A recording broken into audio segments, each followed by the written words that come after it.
so you guys are all pumped up, ready to go. You've been working on your physical fitness. You're excited. Let's get into the academy. Let's do this. But what else is there besides physical fitness? That's a very important part. If you haven't watched the video yet, it's right here if you guys want to check that out to help you get physically fit for the academy. But in this video, we're going to talk about a couple of things. The requirements to get into the academy, the product and items that you need for the academy, and how much the academy is going to cost you. Alright, so the things that we're going to go over are going to be very similar across the board, across the United States at least, with some changes here and there. So to first start, the age requirement generally is 19 years old to get into the police academy. Now this can vary from 19 to 21 years old. I know that most agencies are requiring that officers be at least 21 years old to be hired at the agency itself, but you can go through the academy at 19 years old. Anywho, you meet the age requirement. Maybe you're not there yet, don't worry, you'll be there soon. But what else do you need? Well, high school diploma, so please stay in school. If you dropped out of school, that's okay. You can get your GED and you can still attend the academy, but you need to have at least one of those. You also need to be a US citizen. So if you're not a US citizen yet, gain your citizenship and then you can go to the police academy and become a police officer. You cannot be a police officer without having US citizenship in the United States. You also need to pass what's called a CJBAT, which is the Criminal Justice Basic Abilities Test. Basically, this is to test your basic abilities. Basically, like your basic math skills, reading skills, writing skills, and so forth, to make sure that you are at a good educational level to proceed with the academy. It's not hard. You should have no issue with it. Physical exam screening will be required as well. Now, this consists of making sure that you are physically fit and in good shape to be a police officer. A police officer job is highly stressful, so if you have any kind of heart problems and so forth, they might not pass you on that physical exam.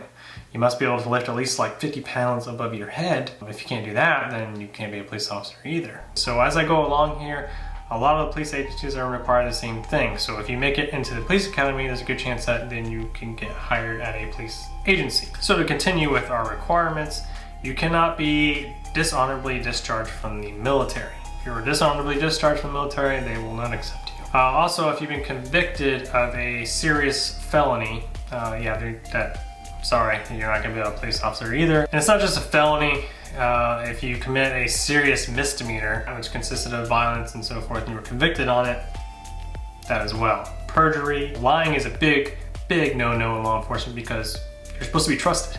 So if you are a liar and you're convicted of lying and perjury and so forth, then yeah, you're just not fit for law enforcement, sorry.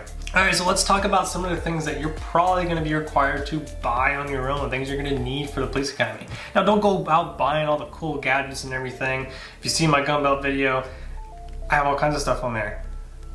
Don't need to buy any of that stuff because the academy most likely is going to provide some of those things to you as far as a duty belt goes and so forth, so you don't need to buy all these gadgets yet. For one, you haven't made it through the academy yet, so you want to make sure that you pass the academy before you go spend a bunch of money. On that, things that you are going to have to buy. You're going to have to buy your uniform, all right? So you're going to have to pay for a uniform.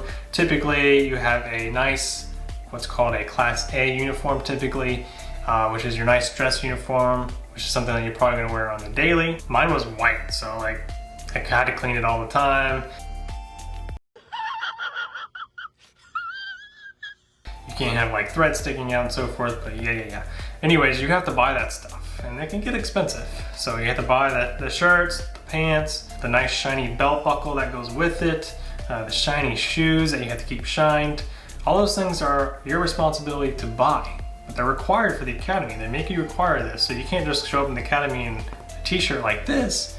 They're not going to accept that. Now they'll give you a list of everything you need, and they usually give you a place that you can get all this stuff. Now you can go outside that place, but you need to make sure that you're still following what their guideline is. Like it has to be the same color pants, it has to be the same colored shirt, everything has to be uniform. If it's out of uniform, then they can tell you can't wear that and you just wasted a bunch of money. So if they recommend a place, I suggest that you go to that place. But if you can find things cheaper and you're for sure that they're gonna match up, then go with that. You have to buy workout clothes, gray workout shirts with gray shorts, a pair of running shoes. Now I've added all this stuff up from what I can remember previously.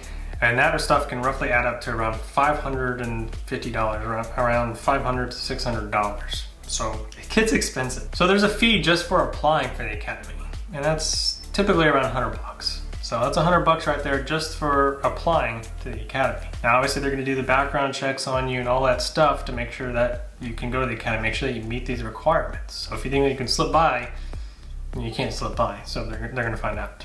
I mean, you're going to academy, you can't really lie, so yeah, don't do that. Then you're gonna have a fee for that CJ back test that we talked about. So that's gonna usually be around 40 bucks. You gotta pay 40 bucks to take a freaking test. Yeah, I know, it's annoying, but there's fees with everything, and it sucks. But it's part of the process, you just gotta do it. Now, the big number. How much is the tuition? Here, the one I went to, it cost me around $3,000 in tuition fees. So you're thinking about the academy price just to go through the academy and your books. So you're gonna get like a high liability book and a criminal law book. You have to purchase those books because you need them throughout the whole academy to go through and study. When I say study, study. So that brings me to the schedule. So if you're gonna go full time, that's typically Monday through Thursday, and you're looking at from 6 to 5 every day. That's full time. You're gonna need a job or hopefully a support system in place to keep you afloat while you go through the academy, because it's gonna be tough. You're gonna have to go to the academy and then work weekends. So it's tough. So if you're young, it's a really good chance to get in, especially if you can stay at mom and dad's house because they can help support you, and that way you don't have to worry about a bunch of bills and everything like that. Please say yes. You don't need permission from us. You're adults. You can do what you want. So... But if you do have to worry about that, hopefully you can set up your schedule to work for you. Maybe let your job know that, hey, I need to switch to this schedule. And when the police come in, hopefully they can help you out. But there is a night academy.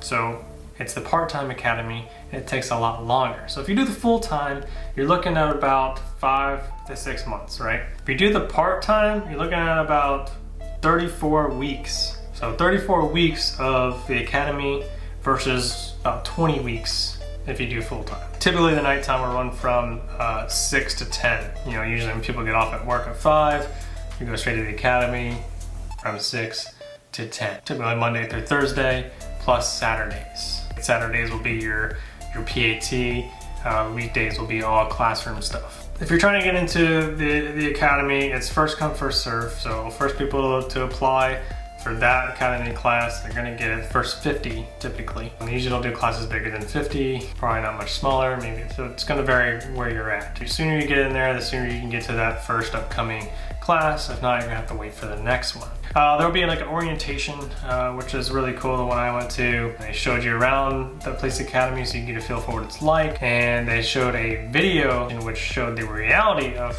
law enforcement, just to make sure that you still want to do it, which I can appreciate because they show you that even though they still want your money because it's the academy and it's business and they want your money. Them showing you that video is something that kind of could deter you from doing this. So I appreciate the fact that they're being straight up and honest about it. If you want to drop out of the academy, typically you can only do it within the first 2 weeks to get your full refund back of your money. If you don't do it within the first 2 weeks and you continue on and you drop out midway through the academy, you don't get your money back. So I highly suggest that you stay committed and make sure that this is really what you want to do. I've trained people and I've seen them fail out of the FTO program at an agency. So make sure that this is something that you 100% want to do before you get into the police academy at all. Because if it's any inkling that you're like, I'm not sure if I want to do this, then don't waste your time. Because you can go through the entire police academy, be great at the police academy, and then get into a police agency and get into the real world, which is completely different, and realize, yeah, this isn't for me. I just wasted, 5 months or more of my life through the police academy, and then some, whatever, how long I made it through the FTO process before I decided to quit. Maybe you'll never know until you get to that spot. That's true. Go do ride-alongs if you can. If you can go do ride-along, go do a ride-along before you even go to the academy, and make sure that it's really something that you think that you want to do, that you know in your heart that you want to be a police officer. So guys, I hope you guys enjoyed today's video. If I missed anything, if you guys have any questions, please leave them down below in the comment section. I'll be happy to answer them, and I'll see you guys in the next one. Bye.